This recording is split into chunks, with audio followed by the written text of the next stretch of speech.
She signed the papers and disappeared. That's what women like her do. Marcus Hale said it loud enough for the entire table to hear his hand locked around Lena's waist. His voice carrying the lazy confidence of a man who had never once considered that the woman he just dismissed might be standing 40 feet away, owning the room he was performing in. He smiled at his colleagues, straightened his jacket, called Lena his future out loud twice, like repeating it would make it permanent. He had no idea that his ex-wife had arrived before him, that she had built this entire evening, that tonight every door in his world was about to close, and she held every key. Drop your city in the comments, and don't you dare leave before this story is finished. Marcus Hale had spent 43 years learning exactly one lesson that confidence worn correctly could substitute for character. He had practiced it in courtrooms. He had practiced it in boardrooms. He had practiced it in the quiet moments before his marriage finally collapsed under the weight of his own indifference. And tonight, standing at the entrance of the Grand Meridian Hotel's 42nd floor ballroom, he wore that confidence, like a bespoke suit, every seam, deliberate, every button chosen to communicate a single message to anyone who might be watching. He had won. Lena Carter walked beside him, and she was beautiful in the way that Marcus had always preferred, young enough to make other men look twice confident enough to hold a room without asking permission, and entirely unaware of the role she was actually playing in the story Marcus had written for himself. She wore a red dress that caught the ballroom light like it had been designed specifically for this evening, and she laughed at something he said near the entrance. A bright, practiced laugh that carried exactly far enough to reach the people he wanted to impress. "This place," she said, tilting her head toward the vaulted ceiling, the chandelier suspended above them like frozen rainfall, "is something else." "It's Ashbourne Capital's annual gala," Marcus said with the casual authority of a man who had attended many such evenings. "The firm handles their strategic legal framework, has for 6 years. This is just what we do." Lena squeezed his arm. "And you're sure it's fine that I'm here?" "You're with me," Marcus said simply, as though that answered everything.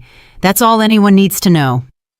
They moved into the ballroom together, and Marcus felt the familiar electricity of a room full of powerful people recognizing him. Handshakes, nods, the particular way that men in this circle acknowledged one another, not warmly exactly, but with the professional respect that passed for warmth in rooms where every smile was a calculation. He introduced Lena 3 times before they reached the main floor. Each time he used the same phrasing. "This is Lena, my future. Not my girlfriend, not my partner, my future." As though by naming her that in front of enough witnesses he could make it true retroactively, could reach backward through time and rearrange the narrative of his life so that everything before Lena was simply prologue. Richard Ashbourne himself was near the bar when Marcus arrived, a square-jawed man in his late 60s, with the particular stillness of someone who had never once in his life been uncertain about whether he belonged in a room.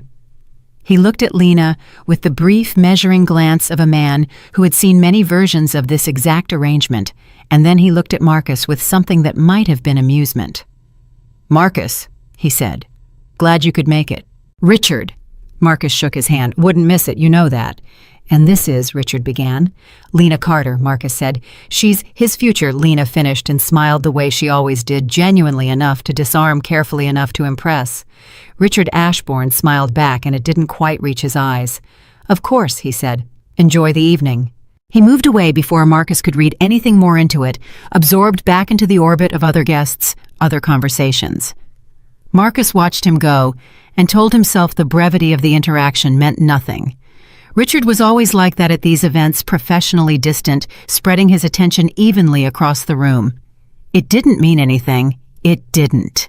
Lena was already turning toward the appetizer table, already commenting on the floral arrangements, already inhabiting the room with the easy comfort of someone who had never had reason to doubt her place in it. Marcus watched her for a moment and felt something loosen in his chest, some chronic tension he had grown so accustomed to carrying that he had almost forgotten it was there. This was right. This was forward. This was the version of his life that made sense. He had not thought about Evelyn in weeks, maybe longer. 3 floors below the ballroom, in a private conference room that the hotel management referred to in their internal communications only as Suite 11, Dr. Evelyn Moore was reviewing a document. She did not look like a woman preparing for war. She sat straight in her chair. Dark blue gown, perfectly composed. Reading glasses perched on her nose, a legal brief open on the table before her. Her assistant, a sharp-eyed young woman named Dana, stood to her left with a tablet scrolling through something at Evelyn's periodic direction. "The Carlyle Amendment," Evelyn said quietly. "Walk me through the final language again." "The amendment confirms that all strategic contract authority for Ashbourne Capital Trust reverts to the controlling beneficiary upon formal declaration at any Ashbourne-sanctioned event," Dana said. "Tonight qualifies. And the controlling beneficiary is you, Dr. Moore, has been since the original trust restructuring 14 months ago." Evelyn removed her reading glasses and set them carefully on the table. She looked at the wall for a moment, not at anything in particular, just looking. 14 months, she said. "Yes." "Do you know what I was doing 14 months ago?" she said, not really asking Dana, not really asking anyone. "I was sitting in a mediator's office in Midtown, being told by my ex-husband's legal team that I had overestimated the value of my contributions to a 12-year marriage, that the assets I had helped build were legally speaking not mine to claim." She paused. "They had a very good lawyer." Dana said nothing. She had learned in the 18 months she had worked for Dr. Moore that certain statements were not invitations to respond. "He thought," Evelyn continued, "that because I was quiet, I was finished." She picked up her glasses again. "People make that mistake. They see someone accept a loss gracefully, and they interpret grace as defeat." She stood slowly and smoothed the front of her gown. "Is the announcement on schedule? 9:30 as confirmed." "Good." Evelyn glanced at the document one more time. "And Marcus Hale, he's upstairs. Arrived 40 minutes ago, with a guest." Something moved across Evelyn's face. Not pain, not anger. Something quieter and more settled than either of those things. "Of course he did," she said. She reached for the reading glasses case on the table, closed it with a soft click, and slid it into her small clutch. "Let's go up." The first time Marcus saw her, he didn't recognize her. That was the part that would stay with him afterward, not the recognition, but the gap before it. The brief, ordinary moment where a woman in a dark blue gown was simply a woman in a dark blue gown moving through the far side of the room with the quiet authority of someone who knew exactly where she was going and saw no particular reason to hurry. He noticed her the way he might notice a painting aesthetically and personally, and without any emotional investment in the subject. And then she turned just slightly to say something to the woman beside her, and the angle of her jaw caught the light, and Marcus's champagne glass stopped halfway to his mouth. No, it wasn't possible. Evelyn did not attend these events. Evelyn was a physician. She ran a practice in Brooklyn. She had her son on alternate weekends. She had her routines and her small, carefully maintained life, and she did not. She absolutely did not belong in a room like this. He watched her shake hands with Harold Fenwick, the managing director of Ashbourne's Eastern portfolio. He watched Fenwick lean in with the particular attentiveness he reserved for people whose opinions he cared about. He watched Evelyn nod at something Fenwick said and smile, not the careful smile she had deployed in their marriage, the one that communicated patience rather than pleasure. This was something else. This was the smile of a woman who was precisely where she intended to be. Marcus set his champagne glass down. "Everything okay?" Lena asked. "Fine," he said. I thought I recognized someone." "Who?" "Nobody," Marcus said. "It doesn't matter." But he kept watching. Across the room, Evelyn moved with a calm deliberateness that he had never associated with her, or rather, he now realized he had never paid attention to. She had always been deliberate. He had simply never thought it worth noticing. A server passed with a tray. Marcus took another glass of champagne he did not particularly want and held it without drinking. Around him, the gala continued its elegant hum. Lena was talking to someone, the wife of a Fenwick associate, Marcus thought vaguely, and laughing at something that required her full social attention. The lights above them were warm and gold. The music beneath all the conversation was live and understated.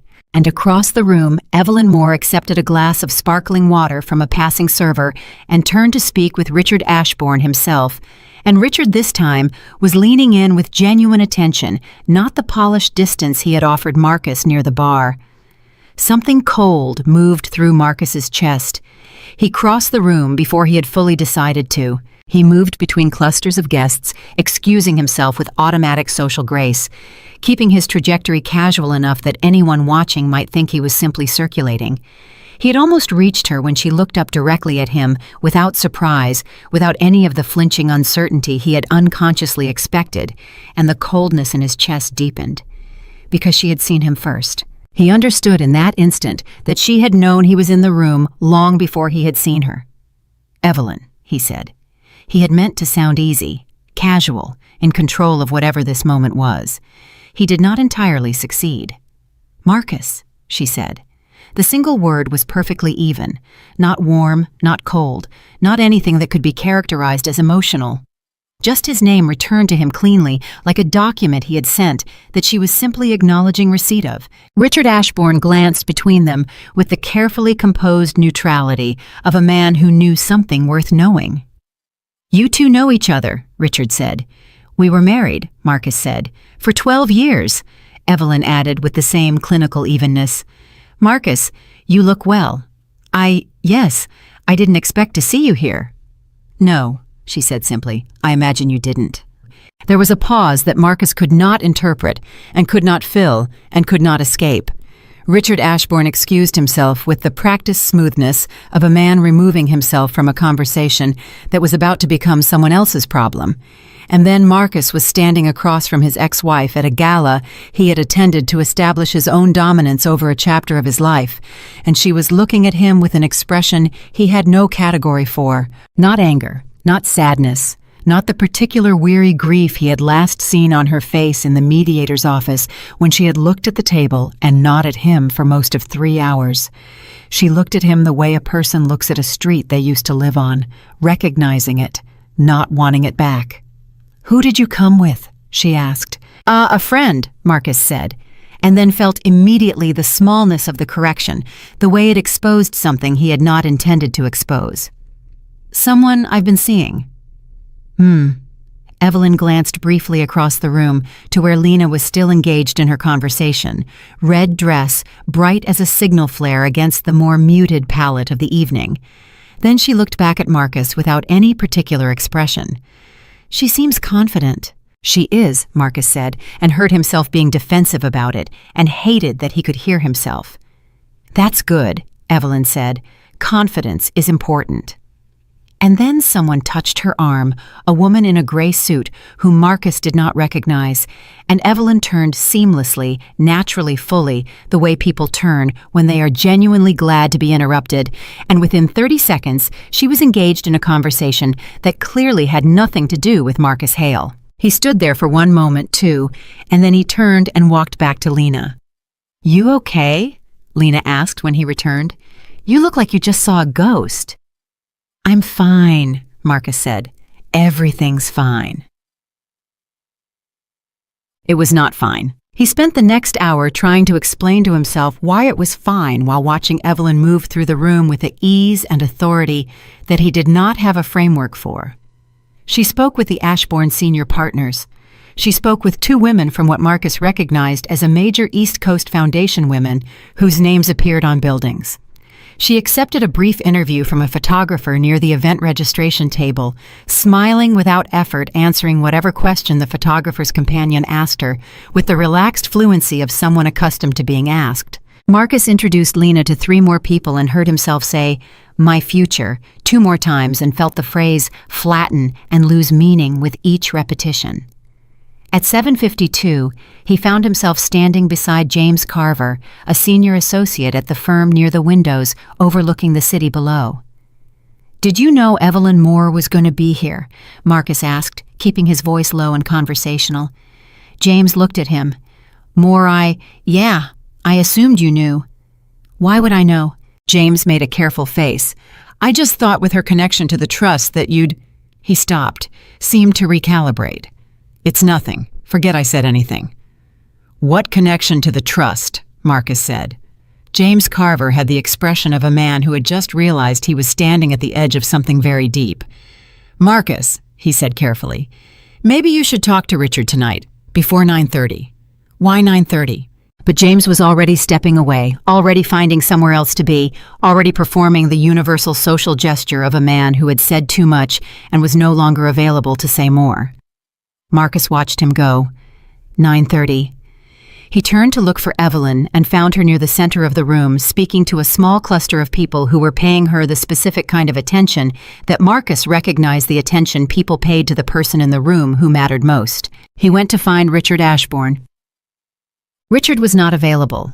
His assistant, a thin man named Orrin, who managed Richard's time with the precision of a Swiss instrument, intercepted Marcus near the corridor off the ballroom and explained with impeccable politeness that Mr. Ashbourne was currently in a brief pre-announcement preparation and would be available after 9:30. "What announcement?" Marcus said. "The trust announcement," Orrin said. "It's been on the evening's agenda, Mr. Hale. It was in the communication sent to all guests last week." Marcus had not read the communication thoroughly. He had seen the gala details, date, time, dress code, venue, and had stopped reading. "Can you give me a summary of what the announcement covers?" Marcus said. Orrin looked at him with an expression that contained both professional courtesy and a very small, very carefully concealed flicker of something else. "I'm sure it will all be clear at 9:30, he said. "Please enjoy the rest of the evening." Marcus stood in the corridor for a moment after Orrin disappeared. Around the corner, the sounds of the gala continued. Glasses, voices, the music beneath everything. Lena would be wondering where he was. He should go back. He should find her and circulate and do the things he had come here to do. Instead, he stood in the corridor and thought about James Carver's face when Marcus had asked about Evelyn, her connection to the trust. What connection? Evelyn was a physician. A brilliant one. Marcus had always known that, even when he had not particularly valued it. She had built her practice from nothing during the same years he was building his legal reputation, and she had done it without ever once asking him to slow down his own ambitions to accommodate hers. She had in retrospect asked him for very little. He had given her even less. But what did any of that have to do with Ashbourne Capital? He thought about the 12 years, the apartment in the West Village they had shared, the Saturday mornings and the arguments about schedules and the particular loneliness of being married to someone who was entirely present without ever quite seeing you. He thought about the end, not the dramatic, explosive end he had always half expected, but the quiet one. The way Evelyn had sat across from him in their kitchen one Tuesday evening and said without raising her voice, without any particular ceremony, "I think we should stop. I think we stopped a long time ago and were just the last ones to acknowledge it." He had not disagreed. He had thought in the weeks that followed that it would be straightforward. A dissolution of something that had already dissolved. He had thought she would be relieved the way he was. He had thought she would want it over as much as he did. He had not expected her to be so precise in the settlement negotiations. He had not expected her to have read every document, understood every asset traced, every financial thread, with the meticulous attention of someone who had been paying careful attention for much longer than he knew. His lawyers had called her formidable. He had called her difficult. He looked at his watch. 8:41, 49 minutes until 9:30. He went back into this ballroom and found Lena and stood beside her and laughed at things and shook hands and performed the evening he had planned to perform, and underneath all of it, something that he had not felt in a very long time was quietly assembling itself in the center of his chest. It felt uncomfortably like fear. At 9:15, Lena pulled him onto the small floor near the string quartet for a slow dance, and Marcus went, because refusing would have required an explanation he didn't have. She put her hand on his chest and looked up at him with the clear, uncomplicated confidence of a woman who did not know yet that the evening was not going the way Marcus had intended. "You've been weird for the last hour," she said. "What's going on?" "Nothing's going on." "Marcus." She said his name the way people said it when they were not going to accept a single-word answer. He exhaled. "My ex-wife is here." Lena's expression shifted, not dramatically, but perceptibly. "Which one?" "I've only had one," he said. "The doctor, yes." Lena glanced across the room instinctively, the way people do when they learn someone specific is in a room with them. "Where?" "Don't," Marcus said. But Lena had already found her the way people always seemed to find Evelyn in a room once they were looking. "The blue dress," Lena said. "Yes." Lena looked for a moment longer than Marcus would have liked. "She's talking to Richard Ashbourne again." "I know." "Marcus, who is she? Not just your ex-wife. Here. Who is she here?" He did not answer immediately, and the pause was long enough that Lena felt it. She pulled back slightly to read his face. "You don't know," she said, not accusatory, just stating it. "I'm going to find out at 9:30, he said. The music shifted. The dance ended before either of them was fully ready for it to end. Marcus stepped back and straightened his jacket and looked across the ballroom at his ex-wife, who was no longer looking at him. Had probably not looked at him in some time, was entirely absorbed in whatever conversation she was having, and who seemed from this distance completely and entirely at home. He had brought Lena here to show the world a new chapter. He was beginning to understand that someone had already written past him to the next one. 9:29. The host stepped to the front of the room. The music stopped. The lights adjusted. And Marcus Hale stood in the center of the Grand Meridian Ballroom, beside the woman he had called his future, in the middle of a room he had believed he understood and felt the ground beneath the evening begin very quietly to shift. The host's name was Gerald Wynne, and he had been emceeing Ashbourne Capital events for 11 years. Marcus knew him well enough to nod at across a room. Gerald was a man of practiced ease, silver-haired, broad-shouldered, the kind of voice that made ordinary sentences sound like they had been rehearsed for weeks. He stepped to the front of the ballroom with a microphone and a smile, and the room quieted around him, the way rooms always quieted around people who knew how to command them. "Good evening," Gerald said. "If I could have everyone's attention for just a few minutes." The last conversations folded themselves closed. Glasses were lowered. The string quartet had already stopped. 240 people in formal wear turned toward the front of the room with the collective patience of people who expected the announcement to be procedural, a thank you, a toast, a brief acknowledgement of the Trust's annual performance, the kind of thing that preceded dessert at events like this one. Marcus stood where he was near the center of the room, Lena beside him. He had not moved toward the front. He had not moved toward the back. He was simply there, fixed in place by something he could not name, watching Gerald Wynne with an attention that he was trying very hard to make look casual. Lena's hand was light on his arm. She was watching the front of the room. Whatever she was feeling, she was keeping it behind her face. Every year, Gerald said, this gathering is an opportunity not just to celebrate the work of Ashbourne Capital, but to acknowledge the people whose vision and commitment make that work possible. This year we have something a little different. A murmur passed through the room, not alarmed, just interested, the gentle ripple of collective curiosity. The Ashbourne Capital Trust has, as many of you know, been undergoing a quiet structural evolution over the past several years, Gerald continued. A realignment of its controlling interests, its long-term investment philosophy, and its strategic direction. That process is now complete. Marcus felt Lena's hand tighten slightly on his arm. He did not look at her. It is my privilege, and genuinely I mean that word, to introduce to you the controlling beneficiary of the Ashbourne Capital Trust.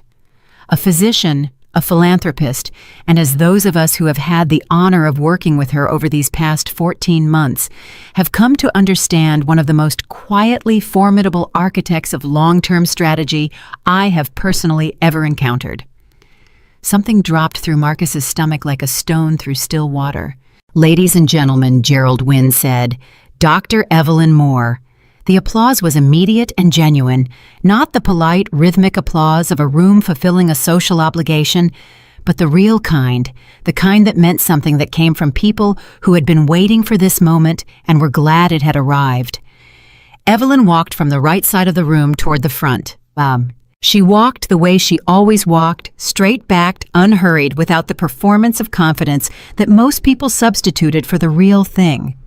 She reached. Gerald accepted the microphone with a quiet thank you and turned to face 240 people who were looking at her with an attention that Marcus had never in 12 years of marriage seen directed at his wife. His ex-wife. He kept making that correction, and it kept mattering less. Beside him, Lena had gone very still. "I'm not going to give a long speech," Evelyn said into the microphone, and her voice was exactly the same, clear measured with the particular precision of a woman who had spent decades choosing words carefully because she understood their consequences. "I know you've all been standing in formal shoes for 2 hours and you want dessert." Laughter moved through the room. Genuine laughter. The kind that meant people were relaxed around her, were glad she was speaking, were on her side before she had made a single argument. Marcus watched a man 3 feet to his left. Edward Hartley, a man Marcus had been cultivating as a potential client for 8 months, lean over to his wife and say something that made her nod in a specific way, the way people nodded when they were updating their understanding of something. "What I will say," Evelyn continued, "is that the work we are going to do together, the Ashbourne Trust, our partner organizations, and the communities we are committed to serving, is work that I have been building toward for a very long time. Some of you know the outline of how I got here. Most of you don't." She paused. Not for effect, Marcus knew the difference between a dramatic pause and a thoughtful one, and this was thoughtful. "I was told at a very specific moment in my life that I had overestimated the value of my contributions, that things I had helped build were not mine to claim." Another pause. "I disagreed, and I want to thank the people who made that disagreement possible, my legal team, my advisors, and everyone in this room who saw what I was building before it was finished." More applause, warmer this time. Marcus did not applaud. He was doing the math. He was standing in the middle of a ballroom doing the math in his head, and the math was not resolving into anything good. The trust, the restructuring. 14 months, Gerald had said. 14 months, and Marcus was calculating backward from 14 months, and landing on a date that was 3 months after the finalization of his divorce settlement, which meant that whatever Evelyn had been building, she had been building it while they were still sitting in mediators' offices, while his lawyers were telling her she had overestimated her contributions, while Marcus was already mentally moving on to the version of his life that did not include her. She had not been grieving. She had been working. "Holy God," Lena said very quietly beside him. "Don't," Marcus said. "Marcus, don't." His voice was flat and low. He was not looking at Lena. He was looking at Evelyn, who was shaking Gerald Wynn's hand and accepting something, a folder documents the formal transfer of something significant, and who had not once in the entire time she had been standing at the front of that room looked in his direction. Richard Ashbourne stepped forward to stand beside her.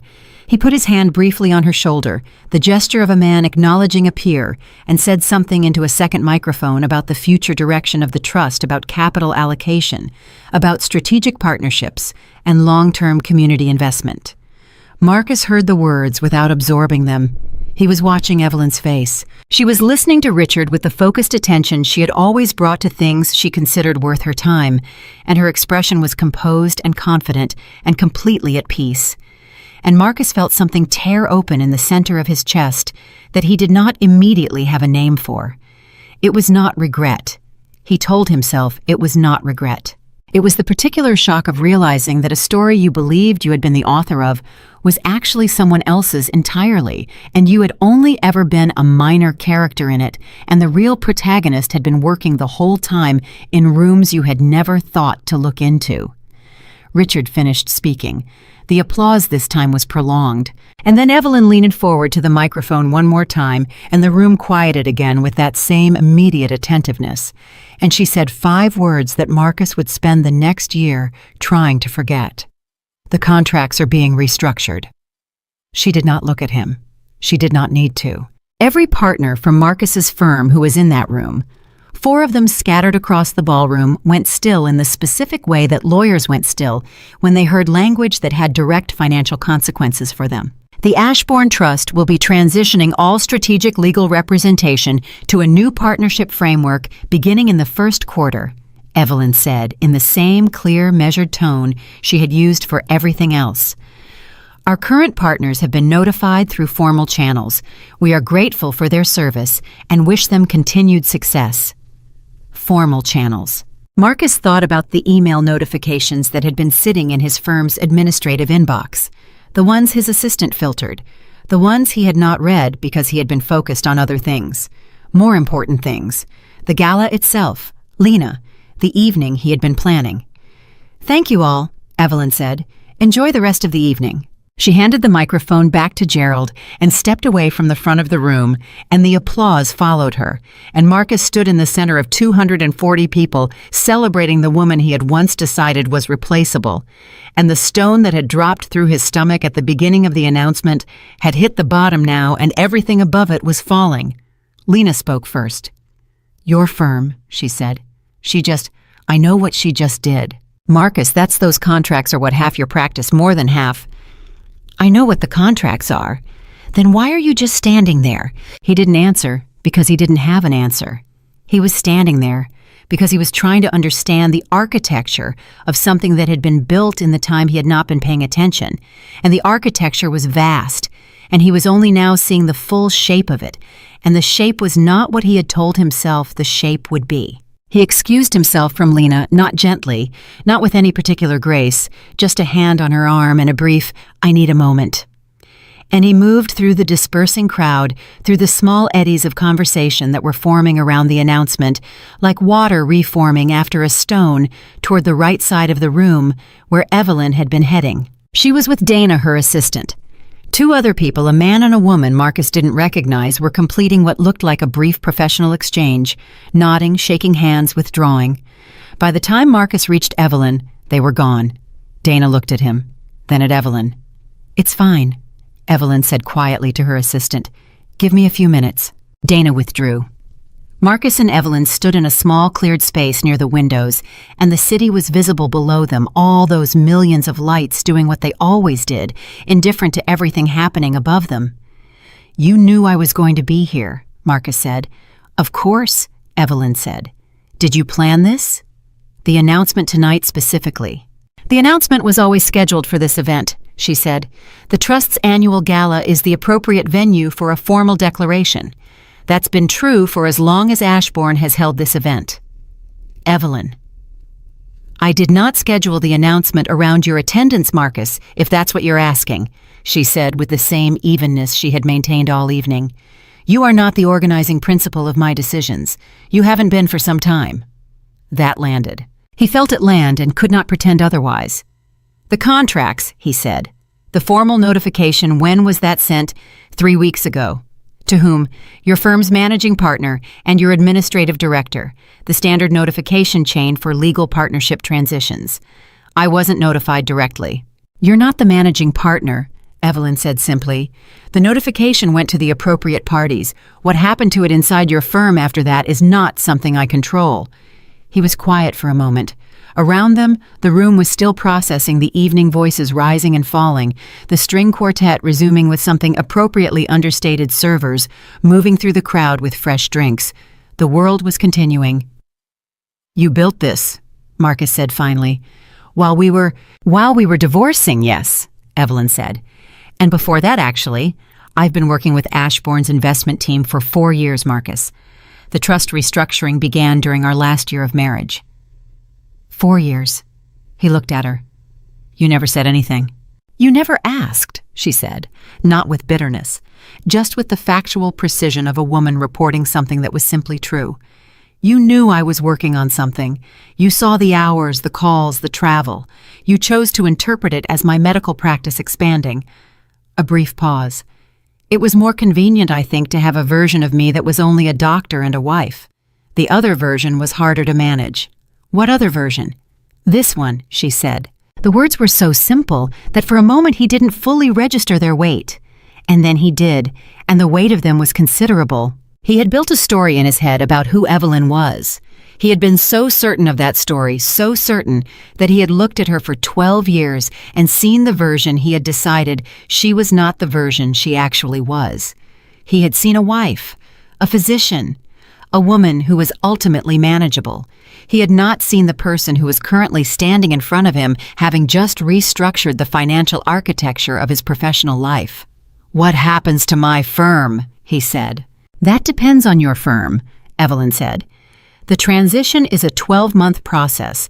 There are competitive opportunities in the new partnership framework. Your firm is welcome to submit a proposal with the others."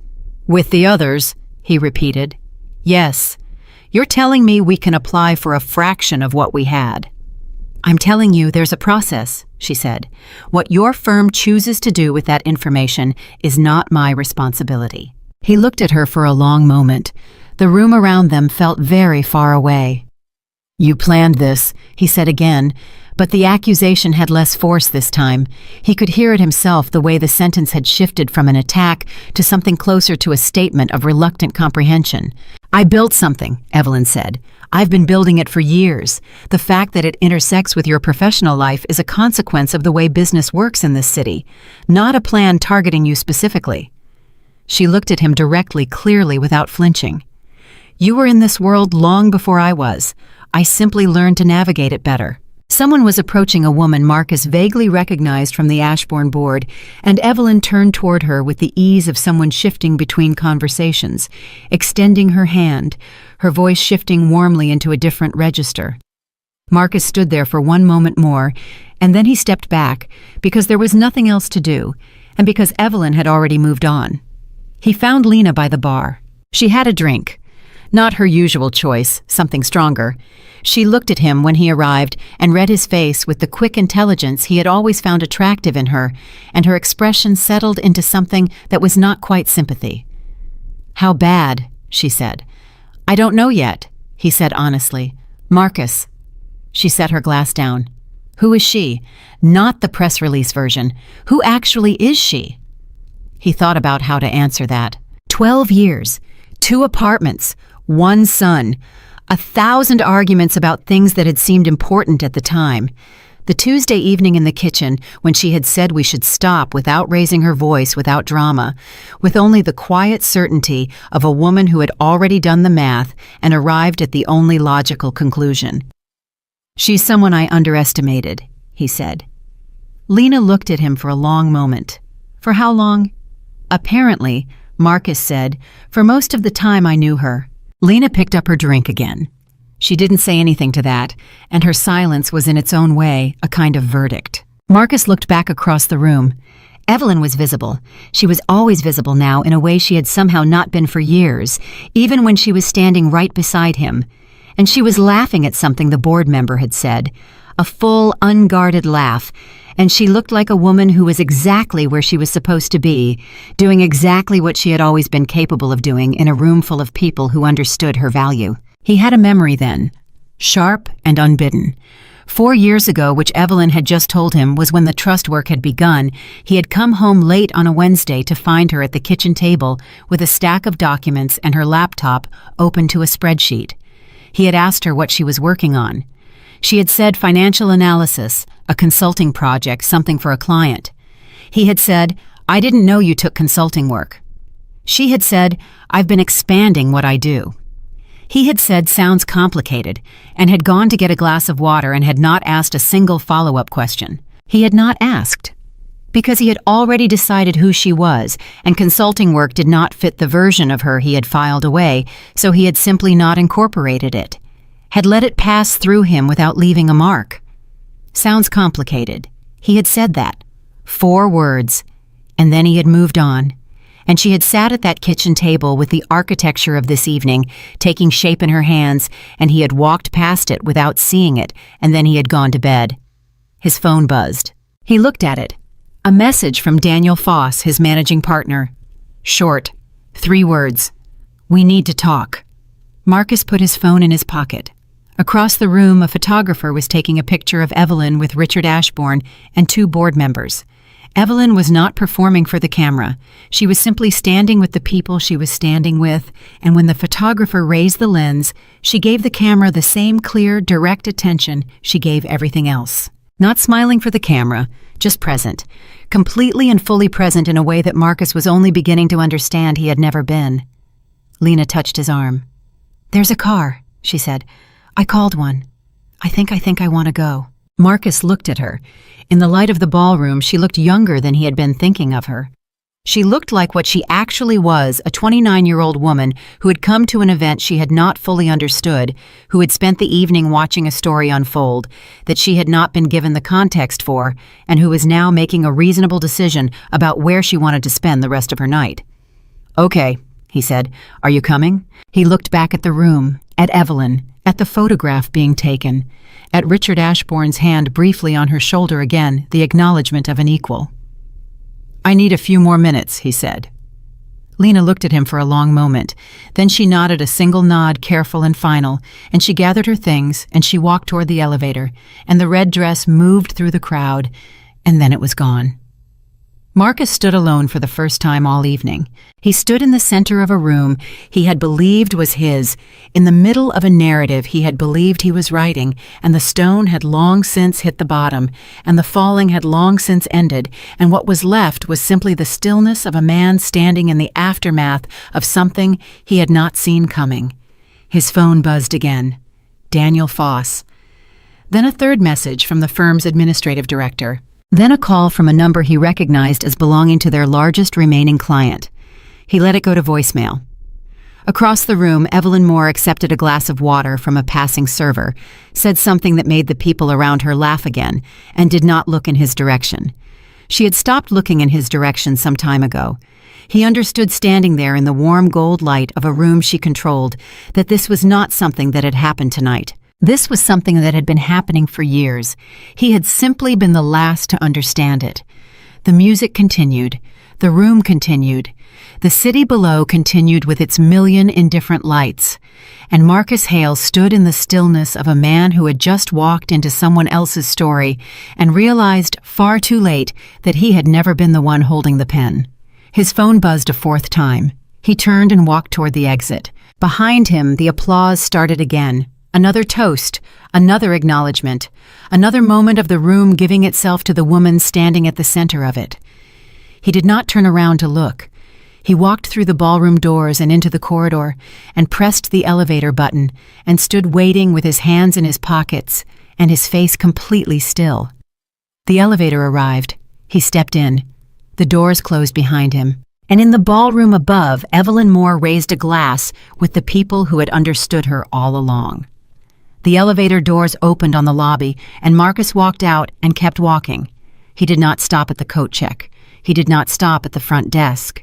He walked through the marble lobby of the Grand Meridian with the focused momentum of a man who needed to be moving because the alternative was standing still, and standing still was not something he was capable of right now. The night air hit him when he pushed through the revolving door, and it was cold in the particular sharp way of a New York October, and he stood on the sidewalk for a moment with no destination and no plan, and his phone buzzing in his pocket with a persistence that he had been ignoring for the past 6 minutes. He answered it.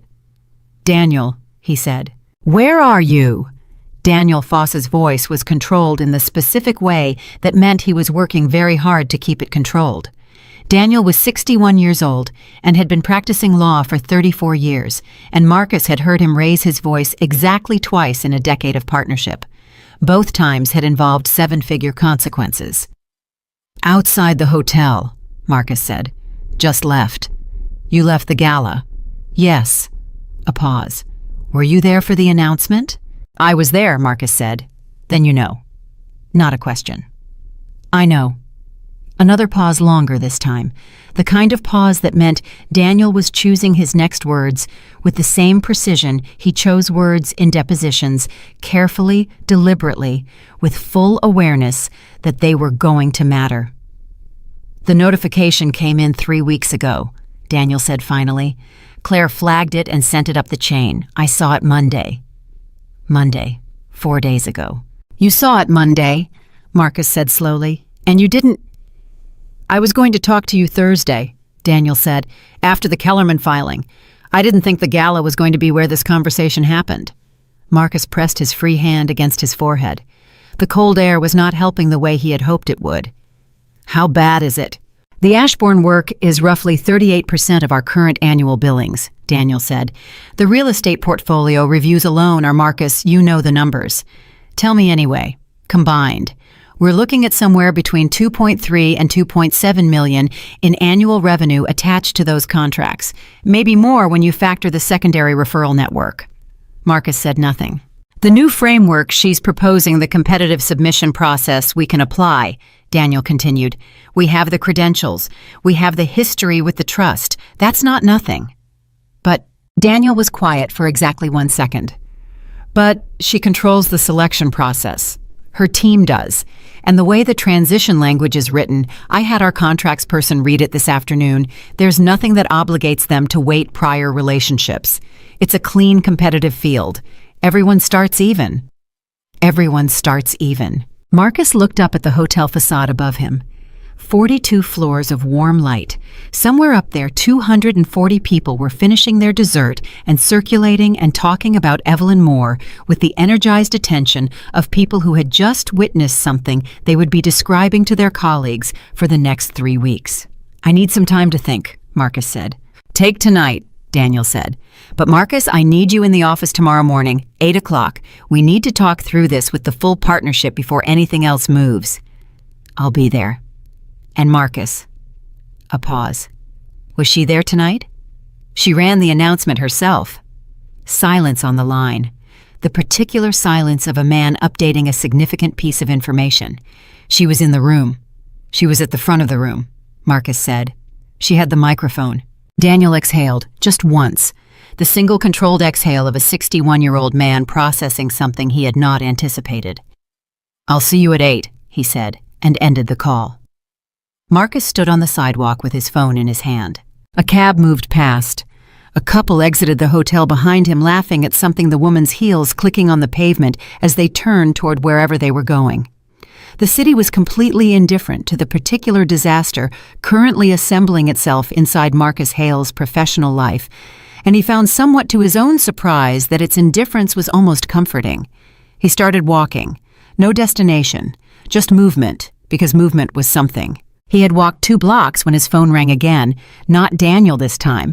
The number belonged to Gerald Fenwick, not Harold Fenwick from the gala, but Gerald Harold's younger brother, who sat on the board of the Meridian Tower development project that Marcus's firm had been quarterbacking for 16 months. He answered it. Gerald. I just got off the phone with Harold, Gerald said without preamble. His voice had the clipped, efficient energy of a man who made decisions quickly and expected the people he called to keep up. He says something happened at the gala tonight, something with Ashbourne. There was an announcement, Marcus said, a trust restructuring, new controlling beneficiary. The Moore woman, yes, and your firm, is being transitioned out of the strategic contract framework, Marcus said. He had learned in 30 years of legal practice that delivering bad news clearly was almost always better than delivering it gradually. The gradual version just meant everyone spent more time in the discomfort. We have the option to reapply through a competitive process. Gerald was quiet for a moment. The Meridian Tower project is adjacent to 2 parcels that Ashbourne holds, he said. Marcus knew this. Of course he knew this. He had known it for 16 months. He had simply not until this moment connected that knowledge to what had just happened at the gala. If Ashbourne's legal representation changes, Gerald continued, the coordination framework on those parcels changes, which changes our timeline, which changes... I understand, Marcus said. Do you... Gerald's voice was still controlled, still professional, but there was something underneath the control now.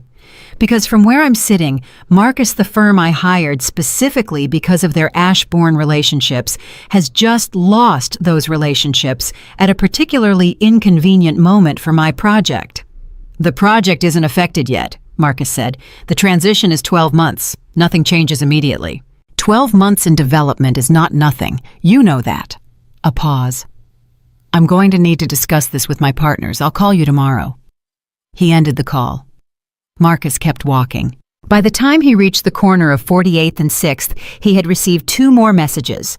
One from a client he had been courting for 4 months, asking to reschedule their Thursday meeting without explanation, and one from his assistant, telling him that someone from the Ashbourne board had called the office directly at 9:45 in the evening, which meant they had been calling the moment the announcement was finished. He stood at the corner and looked at the traffic moving through the intersection and did the kind of math that he had been avoiding doing since Gerald Wynne had said Dr. Evelyn Moore into that microphone. The Ashbourne contracts, the Meridian Tower complications, the clients who were going to hear about tonight and recalculate their confidence in his firm, the partners who were going to want answers tomorrow morning at 8 o'clock that Marcus did not currently have, the reputation that had been built carefully over 3 decades that was now sitting in the middle of a story that had a different protagonist than the one Marcus had imagined. He thought about something Evelyn had said to him once years ago during one of the arguments that had never quite resolved itself, one of the ones that had simply been added to the stack of unresolved things that eventually became the weight of the marriage collapsing. "You think being in a room is the same as understanding it," she had said. "You think presence is the same as attention." He had thought she was criticizing his emotional availability. He had gotten defensive about it for approximately 45 minutes, made 2 points he considered valid, and eventually redirected the conversation to something practical. He understood now that she had been telling him something true that had nothing to do with emotional availability. She had been telling him something true about the way he moved through the world, through rooms, through conversations, through his own marriage, present without seeing, confident without understanding. He put his phone in his pocket and looked at the intersection for another moment. Then he turned and started walking back toward the hotel. He was not done. Not yet. The lobby was quieter when he returned. The gala was still continuing above. He could feel it in the way the hotel staff moved the particular controlled busyness of people managing an ongoing event.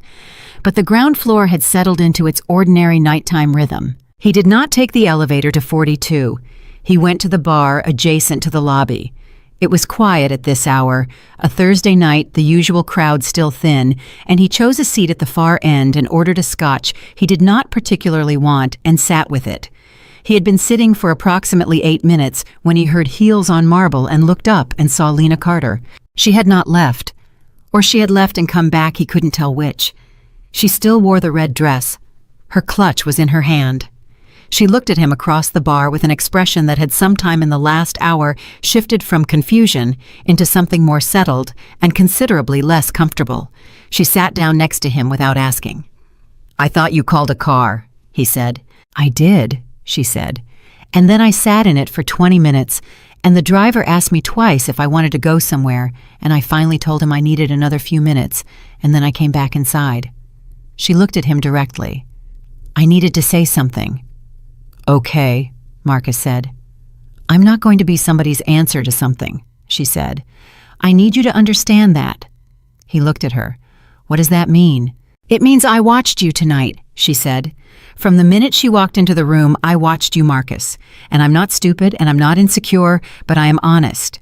And what I watched tonight was not a man who was moving forward.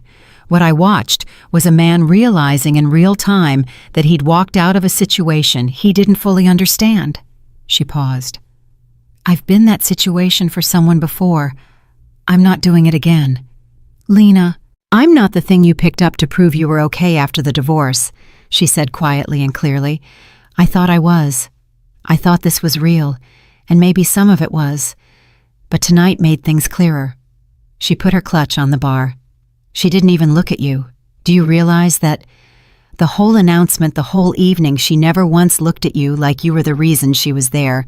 You were just someone in the room." He said nothing, because there was nothing to say that was not confirmation.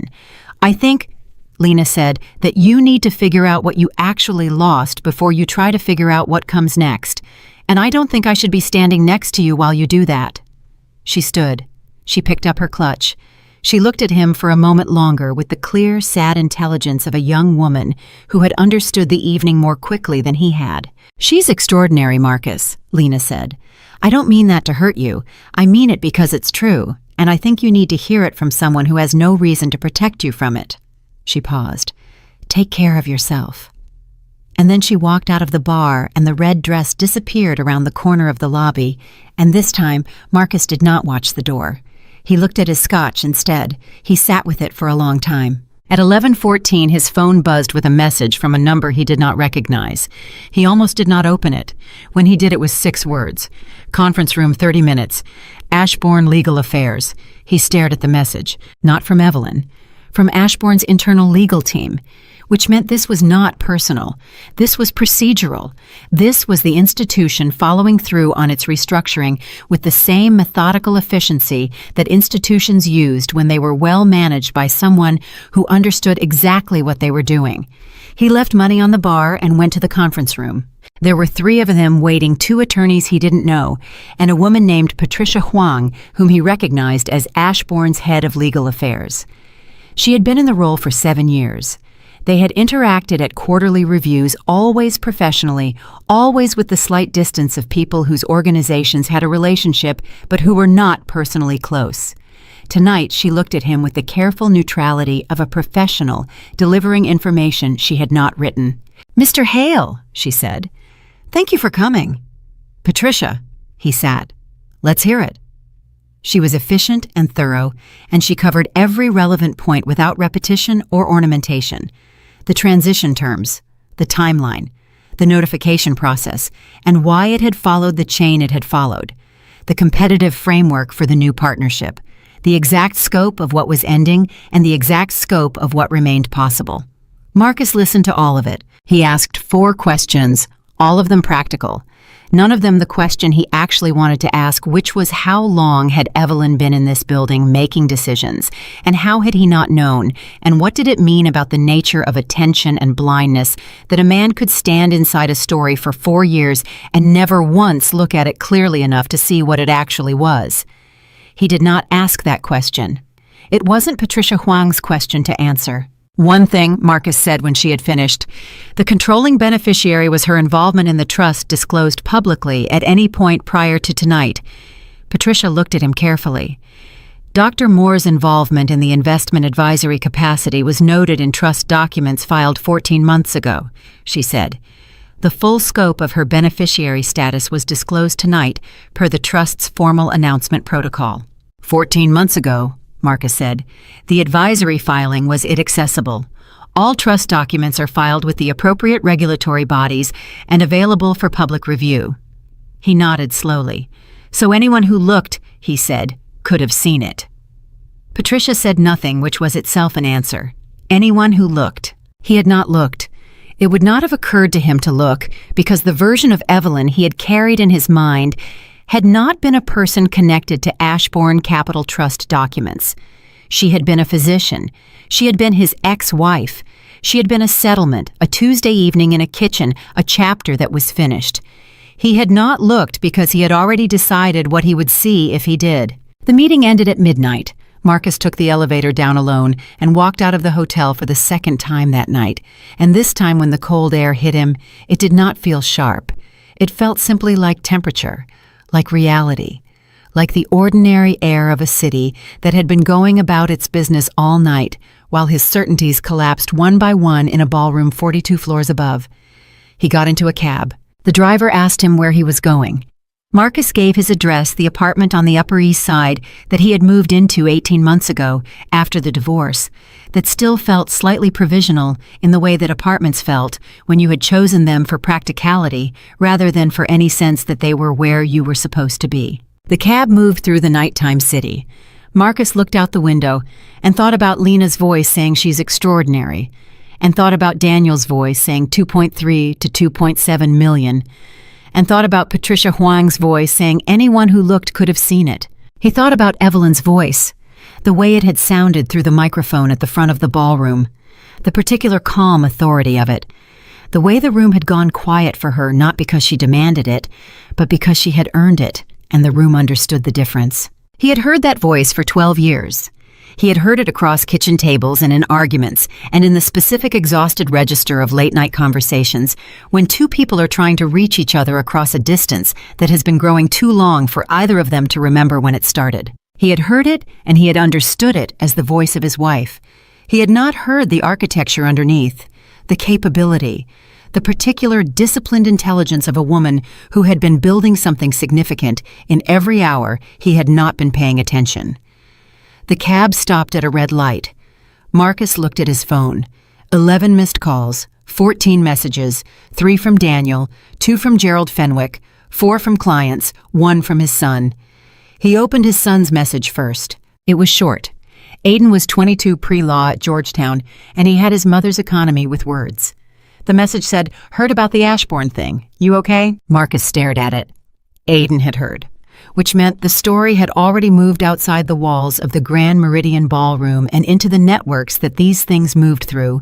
Associates talking to associates, dinner parties interrupted by texts, the particular velocity of professional news in a city where everyone's career was connected to everyone else's by 3 or 4 relationships at most. He typed back, "I'm fine. Call you tomorrow." He put the phone face down on the seat. Then he picked it up again. He navigated to the Ashbourne Capital Trust public filing database, a site he had visited dozens of times over the years for professional purposes, knowing exactly where it was, knowing exactly how to read it. He searched for the advisory filing from 14 months ago. It took him 40 seconds to find it. There it was.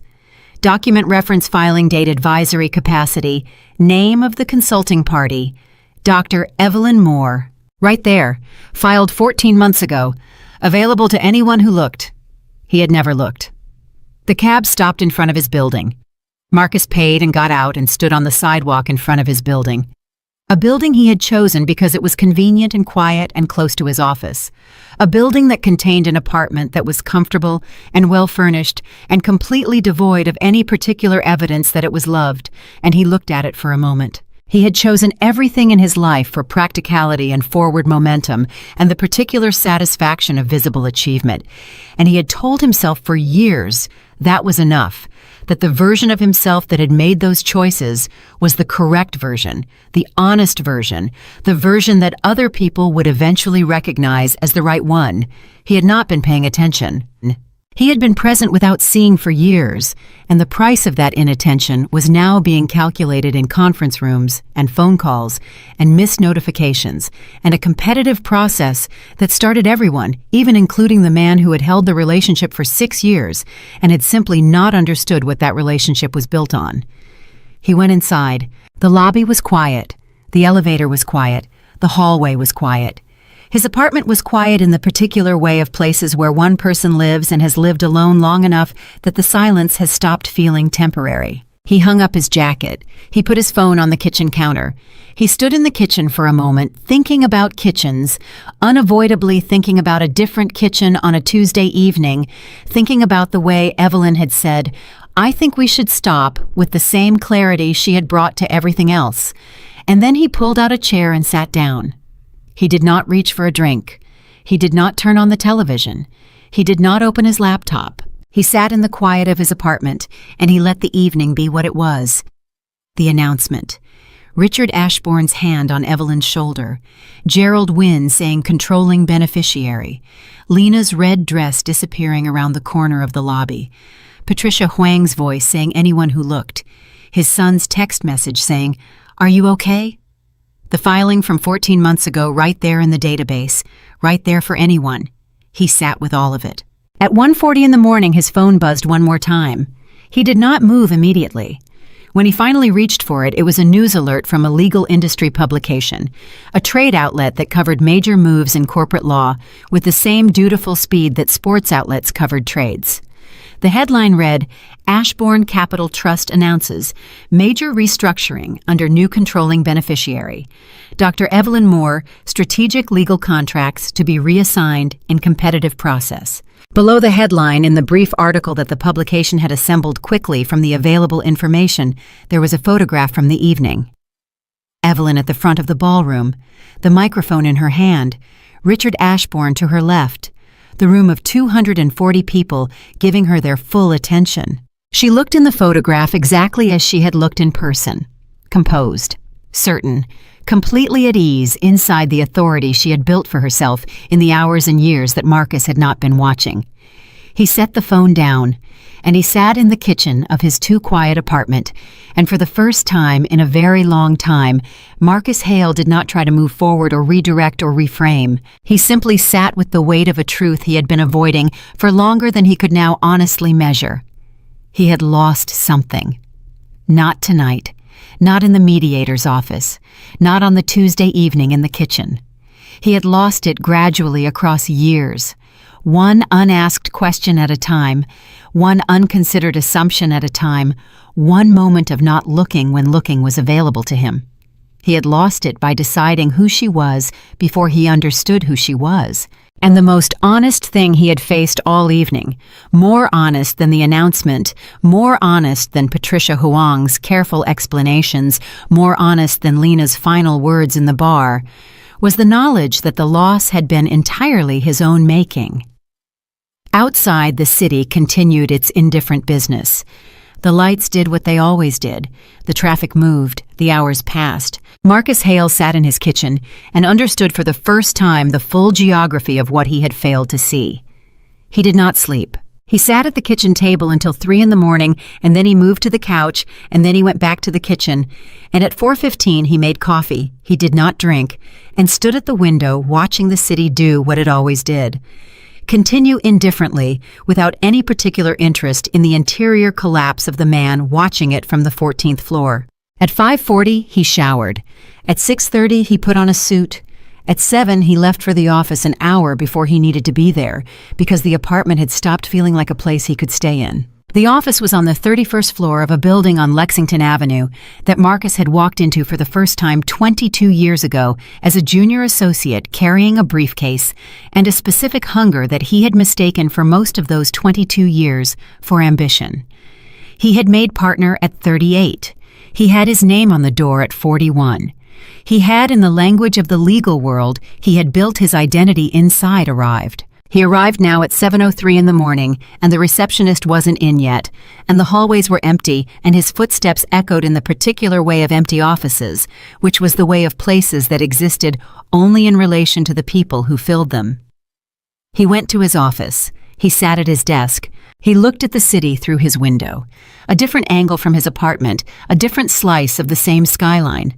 He had looked at this city from this chair for 11 years, and he had always felt sitting here that it was a view that confirmed something about him, that the altitude meant something, that being here at this desk at this level was its own kind of answer to the questions his life had posed.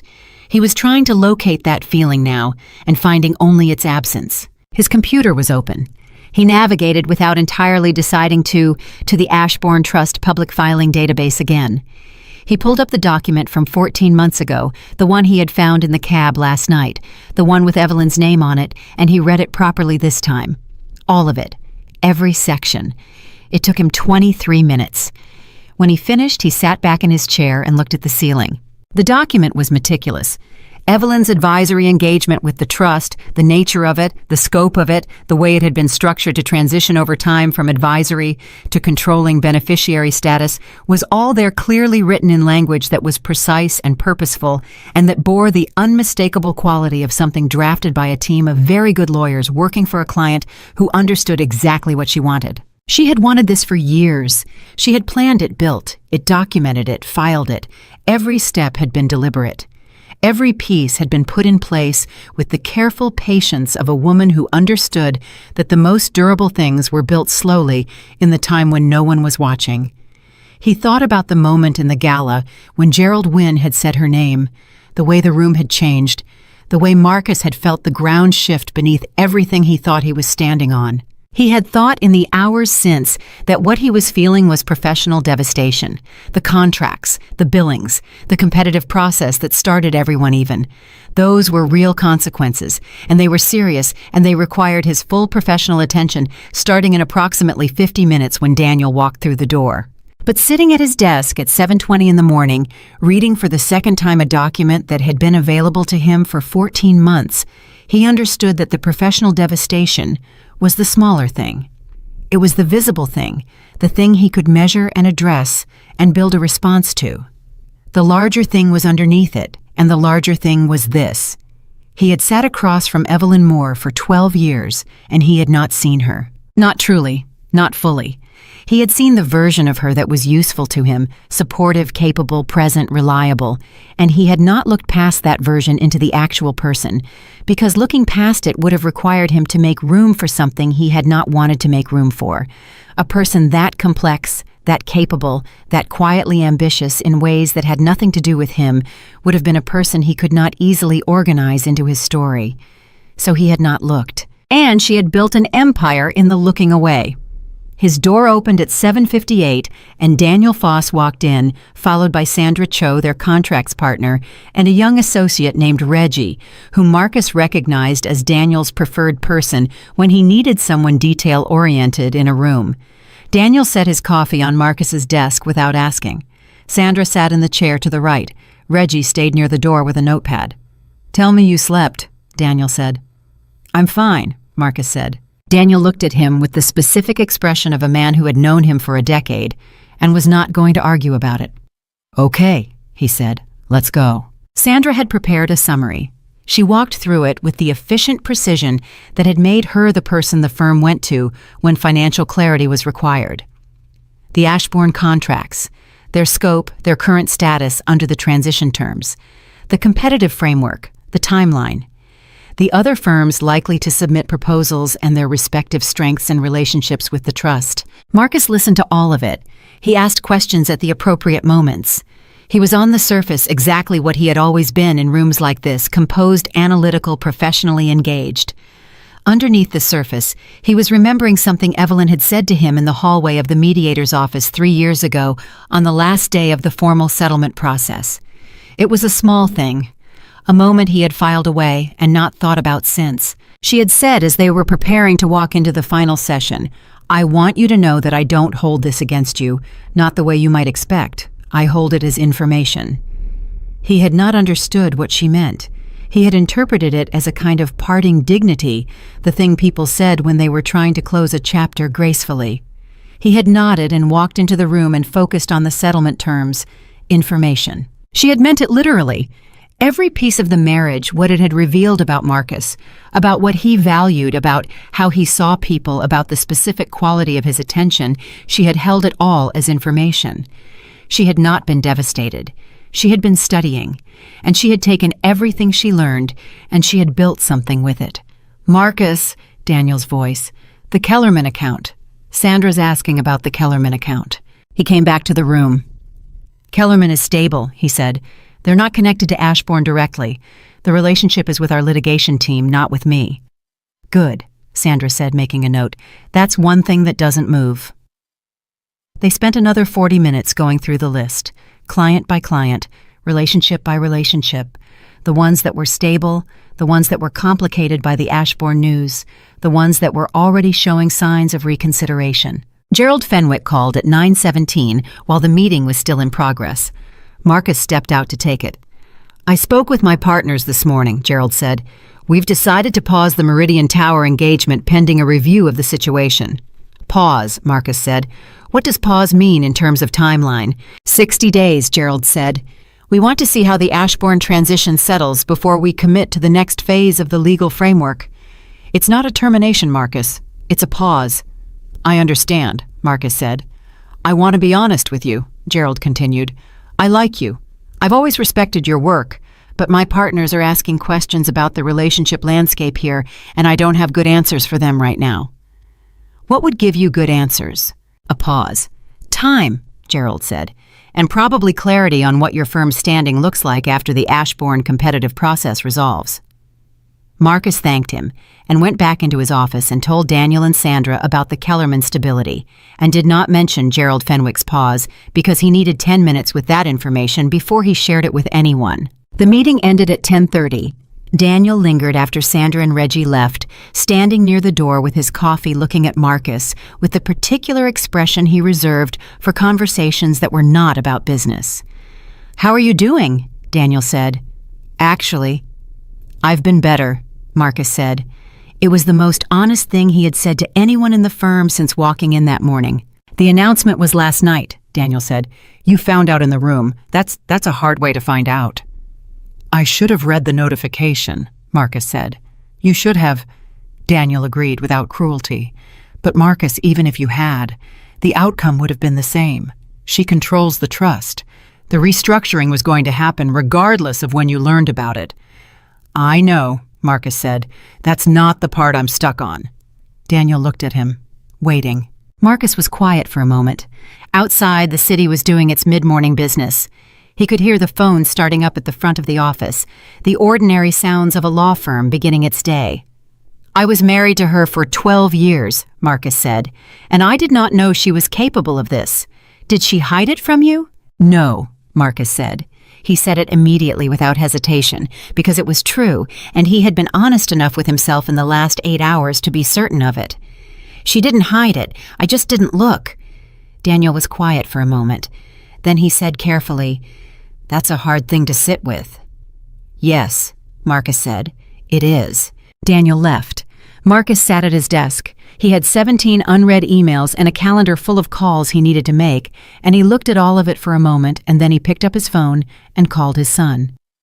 Aiden answered on the second ring. "Dad." "Hey." Marcus leaned back in his chair. "You heard about last night." "It was in the legal trade publications this morning," Aiden said. His voice had the careful evenness of a 22-year-old trying to be an adult in a conversation that felt complicated. "I saw your firm mentioned, and Mom. What did you think when you read it?" A pause. Honestly, Marcus said, "I thought I wasn't surprised. About Mom." Another pause. "I knew she was doing something big.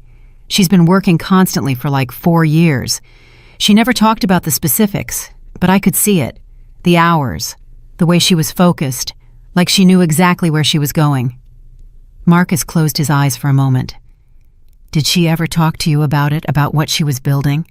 "A little," Aiden said. "She told me once that she was working on something that would take a long time to see, but that when it was done, she said it would be something I could be proud of. I thought she meant the practice." A pause. "I think she meant more than that." "Yeah," Marcus said. "I think she did." They were quiet for a moment, the particular quiet of a father and son navigating a conversation that doesn't have a clean template. "Are you okay?" Aiden said. "The firm isn't going to be okay." "We're working on it," Marcus said. "The firm is going to be fine." He said it with more certainty than he fully felt, because that was the kind of thing you said to your 22-year-old son. "I wanted to ask you something." "Okay." "Your mother, when she talks about what she's doing now, how does she seem?" Aiden was quiet for just a beat too long, the kind of pause that meant he was deciding how much to say. "She seems like herself," he said finally. "Like more herself than I've seen in a long time. She seems like she's exactly where she's supposed to be." Marcus absorbed that. "Good," he said. And then, because it was true, "I'm glad." He ended the call. He sat with the phone in his hand for a moment. Then he put it down and opened his email and began the work of addressing the professional consequences of the previous evening with the focused competence he had spent 30 years developing. But underneath the work, something that had been locked for a long time was shifting. Not healing, that was not the word for it, and Marcus was too honest with himself now to reach for comfortable words. More like recalibrating, the way a structure recalibrates when one of its foundational assumptions is revised. He had built his self-understanding on a specific story.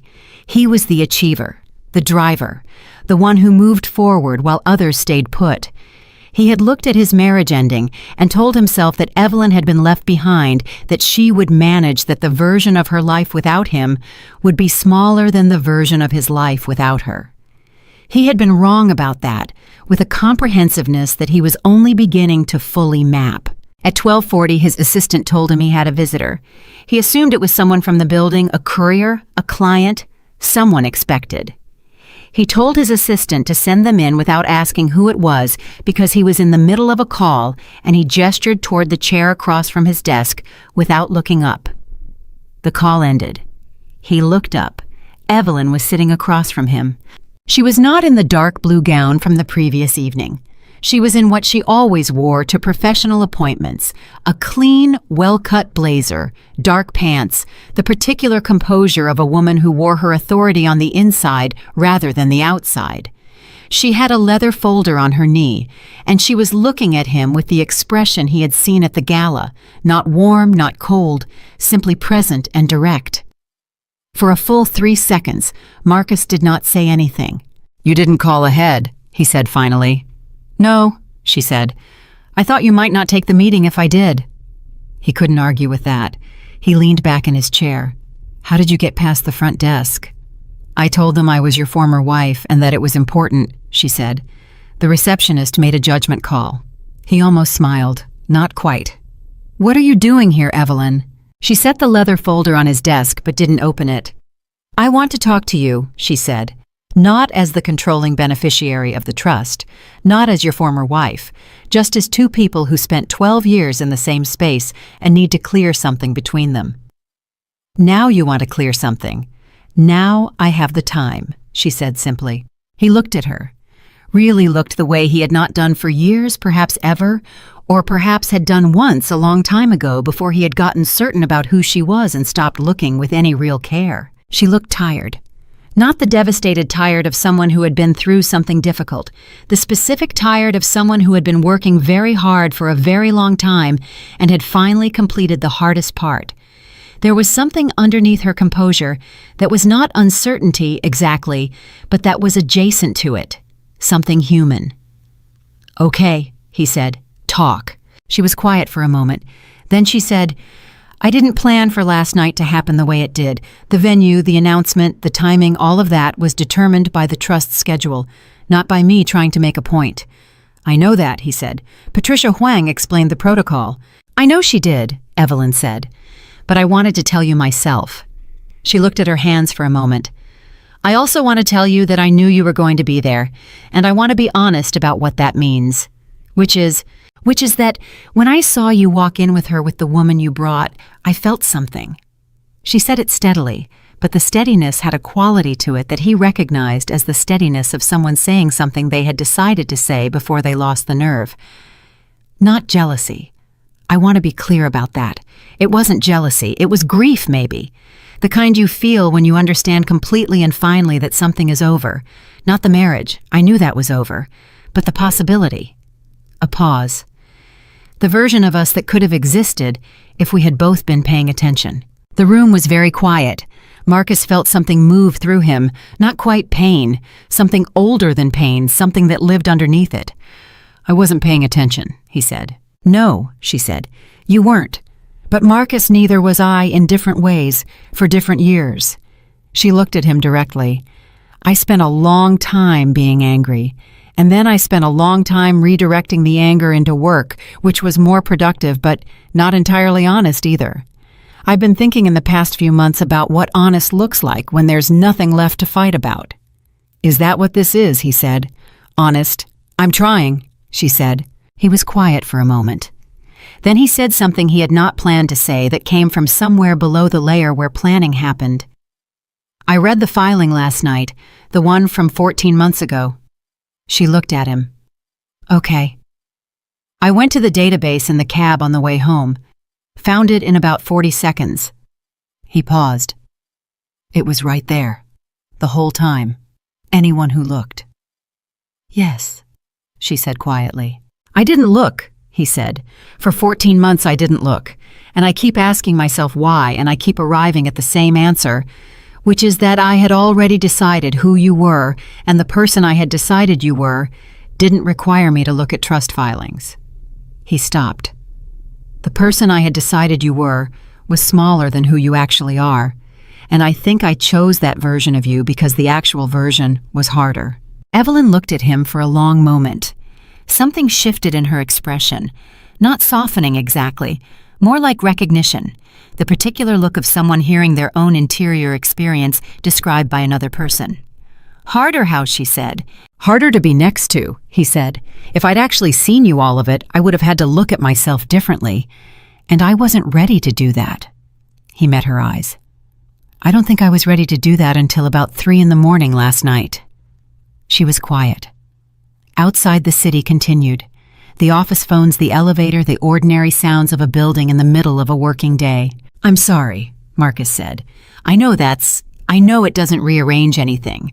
I know the contracts and the trust and everything else proceeds exactly as it proceeds, regardless of whether I say that.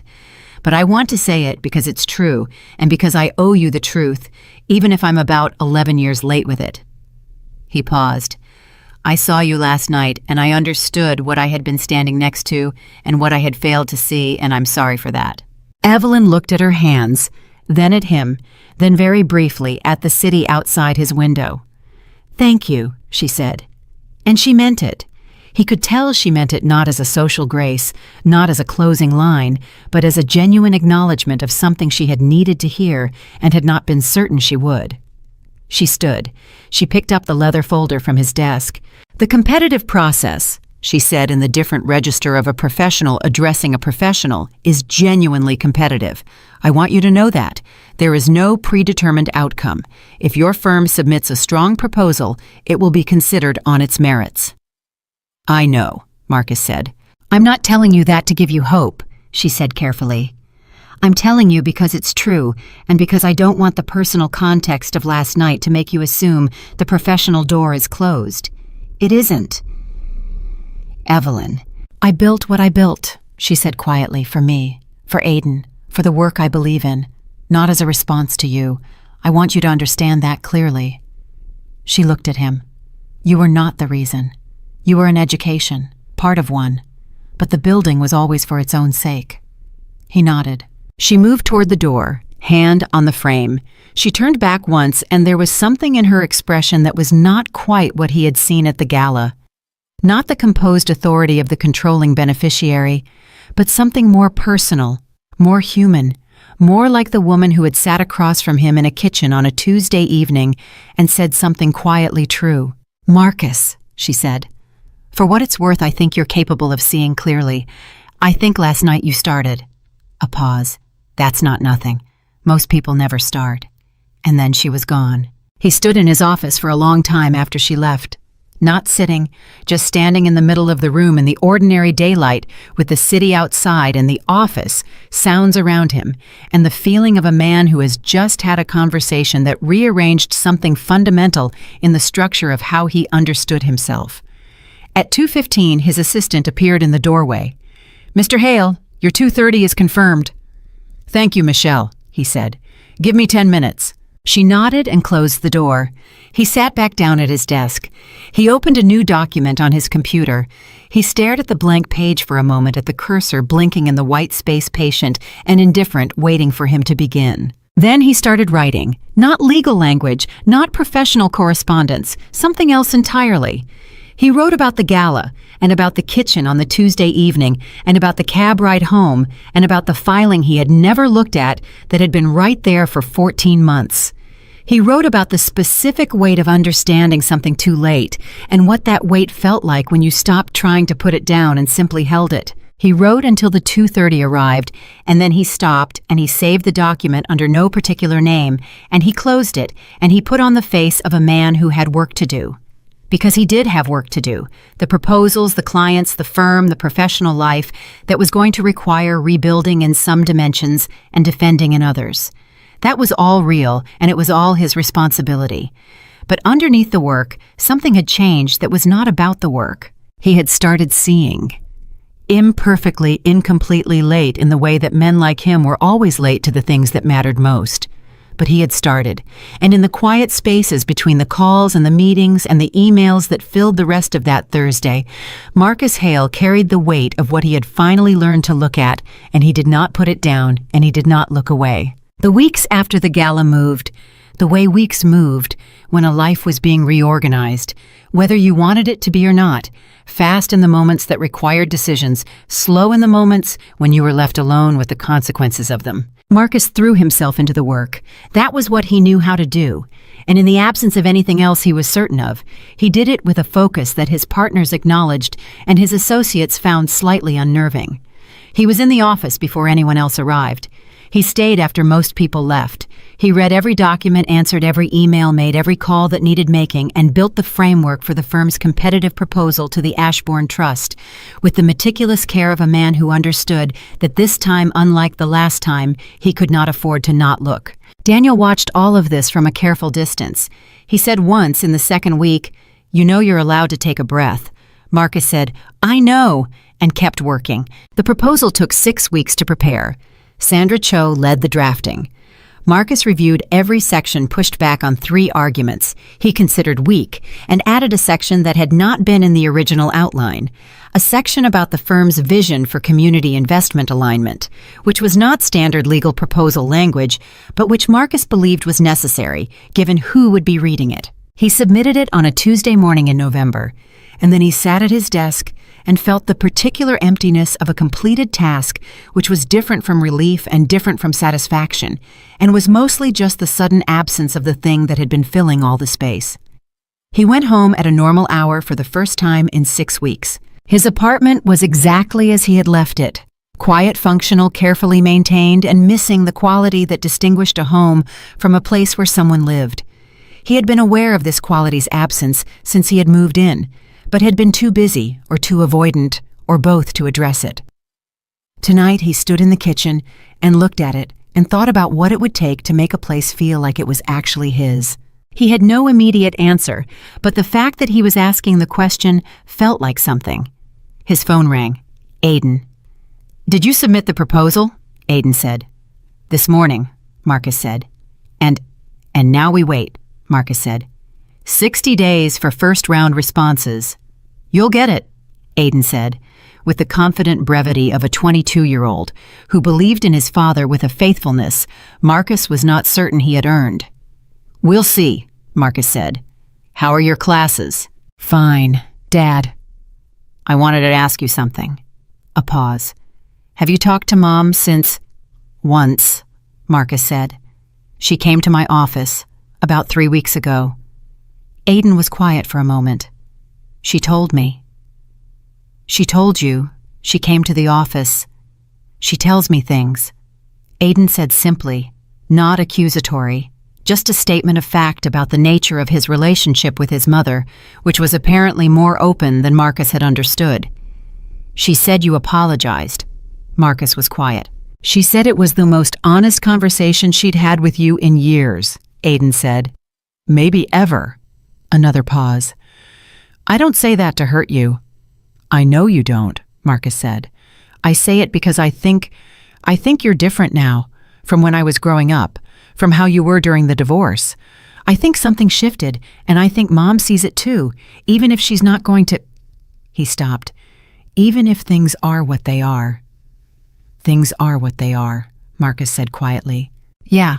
A pause. "She's happy, Dad. Like, genuinely. I had dinner with her last week and she was laughing about something and I realized I hadn't heard her laugh like that in years, maybe since I was little." Another pause. "I thought you should know that, not because it hurts, just because I think it's true and true things matter." Marcus sat down at the kitchen table. The same kitchen table where he had sat the night of the gala, going through the math of what he had lost, arriving again and again at the same understanding. "She is happy," Marcus said. "I could see it. Even in the middle of everything I could see it. She's where she's supposed to be." "Are you?" Aiden said. The question landed simply without drama, with the directness of a young man who had learned to ask direct questions from a woman who had made directness her native language. Marcus thought about it honestly. "Not yet," he said. "But I think I'm starting to understand what that would look like.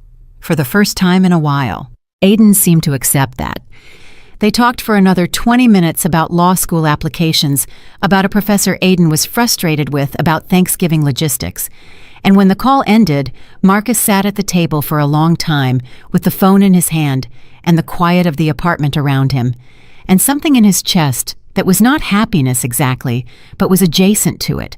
Something that felt like the beginning of honesty, taking up residence in a space that had been cleared of other things. The 60 days passed.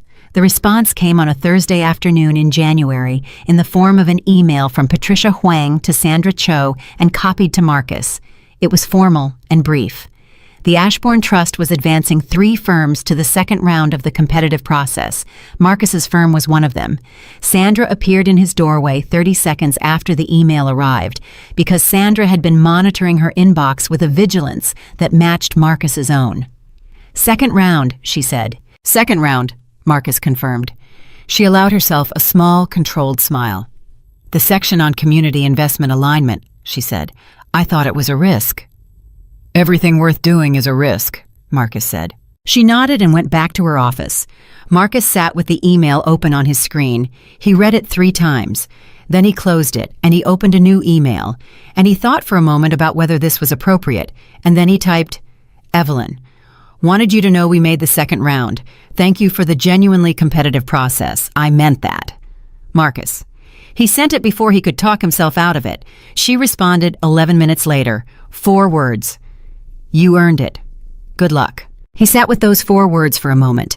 Then he got back to work. The second round of the competitive process was more demanding than the first presentation's supplemental documentation direct meetings with the Trust's investment committee. Marcus participated in 2 of those meetings.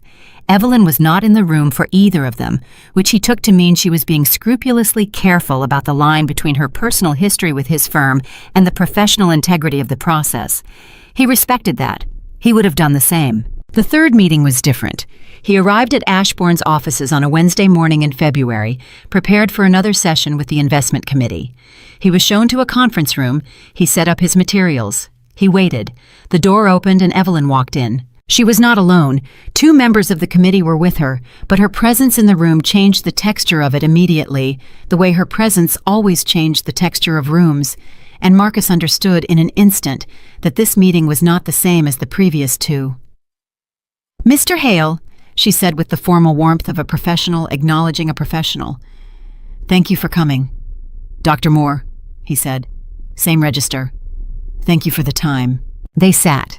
The committee members arranged their materials, and for the next 90 minutes, Marcus presented the proposal that he and Sandra and the team had built across 6 weeks of careful, focused, honest work. And Evelyn listened. The way she listened to everything with her full attention, missing nothing, asking questions that were precise and challenging, and that required him to know his material deeply rather than superficially. He knew it deeply. He had made sure of that. At one point she asked, "The community investment section, walk me through the thinking behind including it." He looked at her directly. Because the trust under your leadership is oriented toward impact that goes beyond financial return, he said.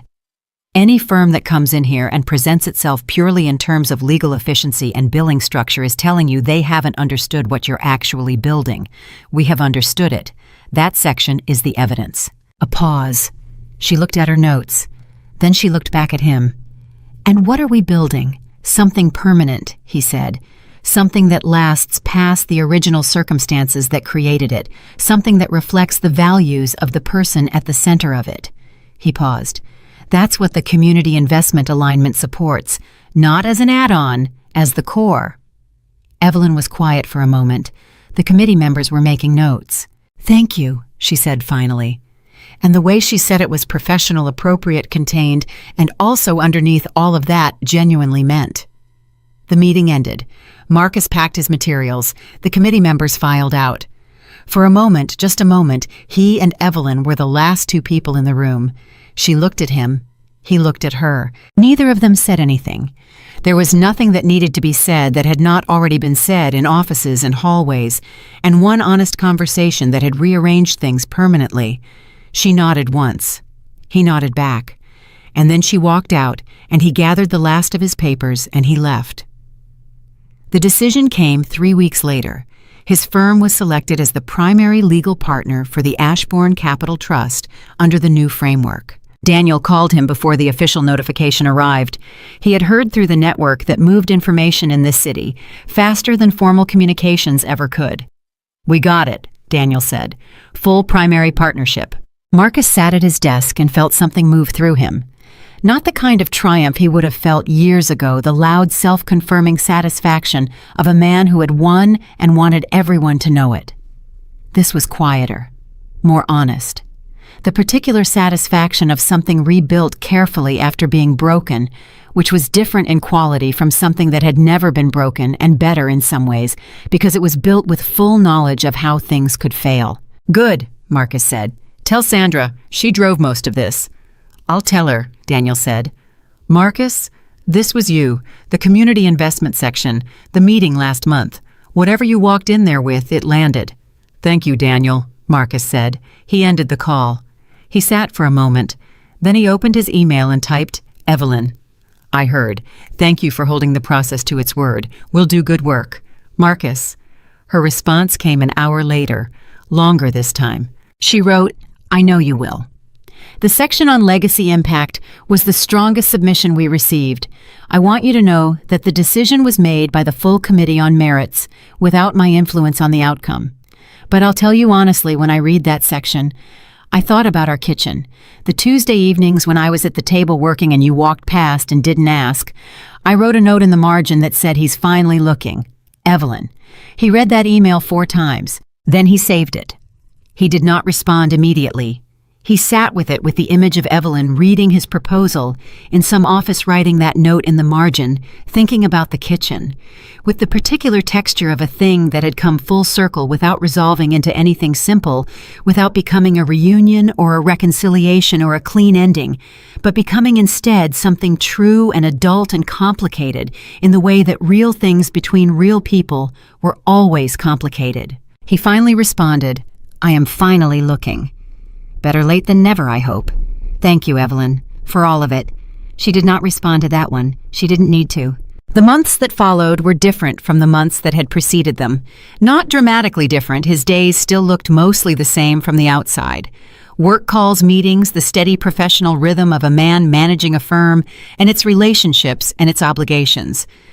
But the interior of those days had changed in the ways that interiors changed when the foundational assumptions were revised. He started asking questions he would not have asked before, of his clients, of his partners, of his son in their weekly calls, of himself in the early mornings before the office filled up, when he sat at his desk with his coffee and tried to be honest about what he was seeing and what he was missing and what he was still not looking at closely enough. He took Aiden to dinner in March, when Aiden came to the city for spring break.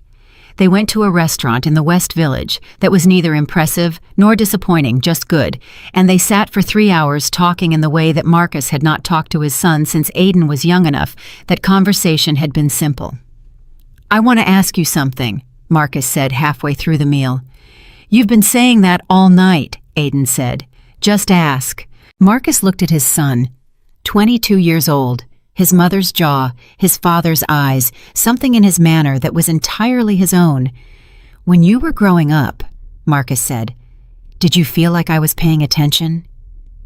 Aiden was quiet for a moment. He was not the kind of person who answered before he had something true to say. Evelyn had raised him to value truth over comfort in conversations, and it showed. "Sometimes," Aiden said finally, "when it was big stuff, games, graduations, things that had a date on them. You showed up for those." A pause.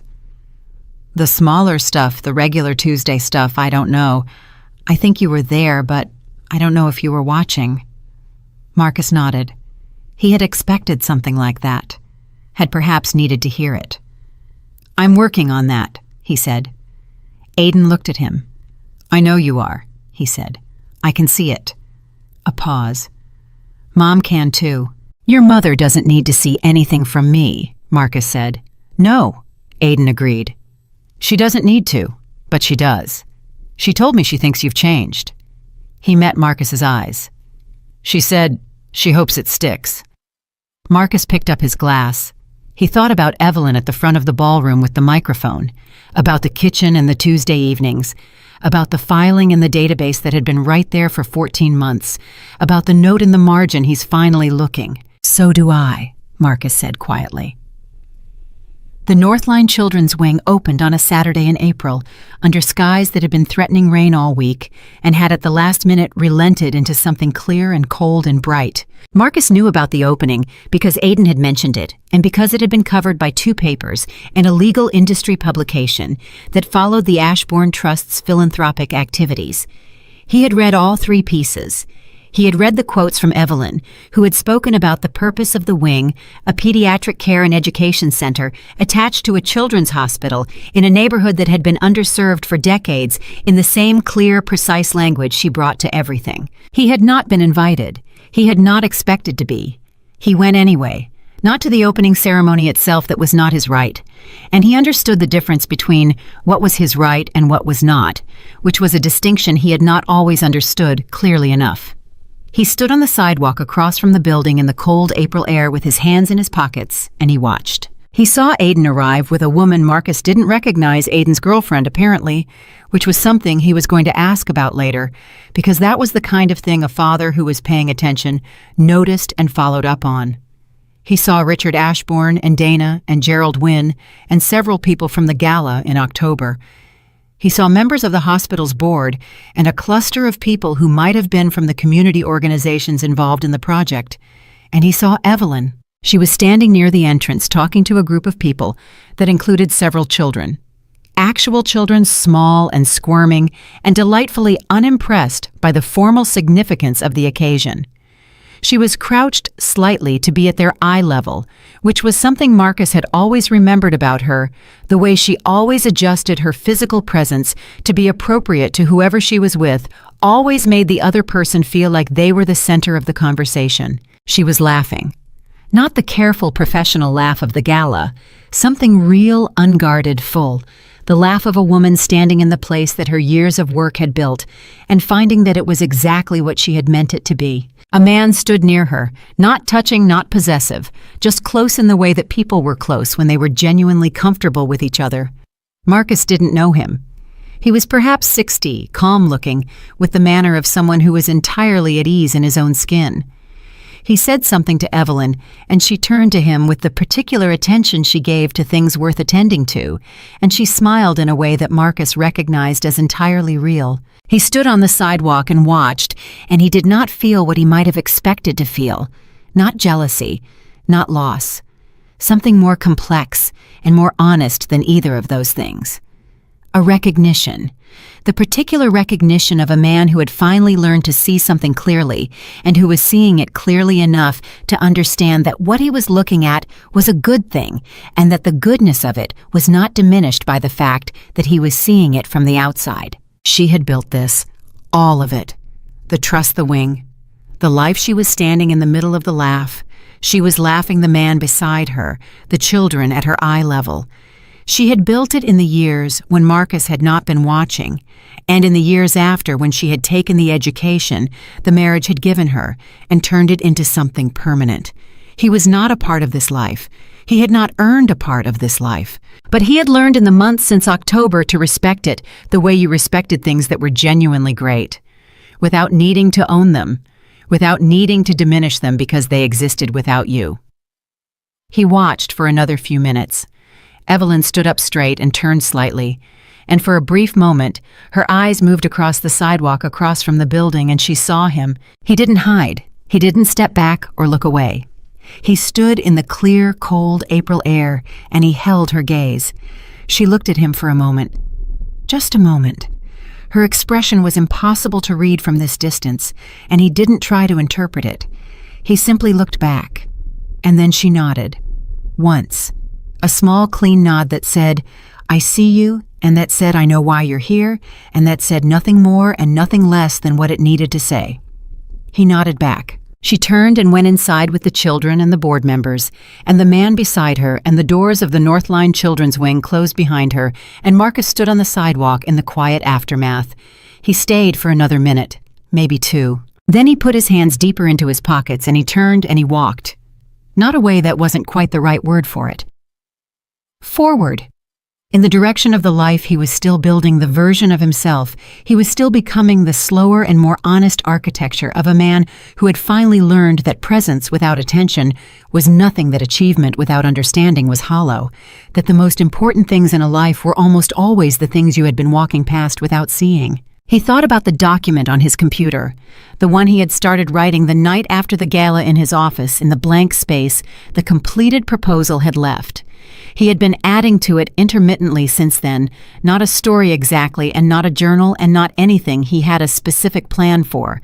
Just the practice of writing down what he was seeing, trying to make it accurate, trying to be honest on the page the way he had been too slow to be honest in person.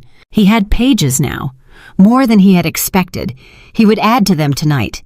He walked through the April city, through the particular weekend quiet of a Saturday morning, when ordinary life was doing its ordinary things on all sides of him, and he did not try to be anywhere other than where he was. Behind him in the building, with the clean new sign above the door, Evelyn Moore stood at the center of everything she had built and spoke to the people she had built it for, and was completely, finally, without apology or reservation, exactly herself. She had never been small. She had only stopped waiting for someone else to be large enough to see her. And in the clear April light on a sidewalk that was entirely ordinary, a man who had finally learned to look walked forward into the rest of his life, carrying the weight of what he now understood and refusing for the first time to put it down.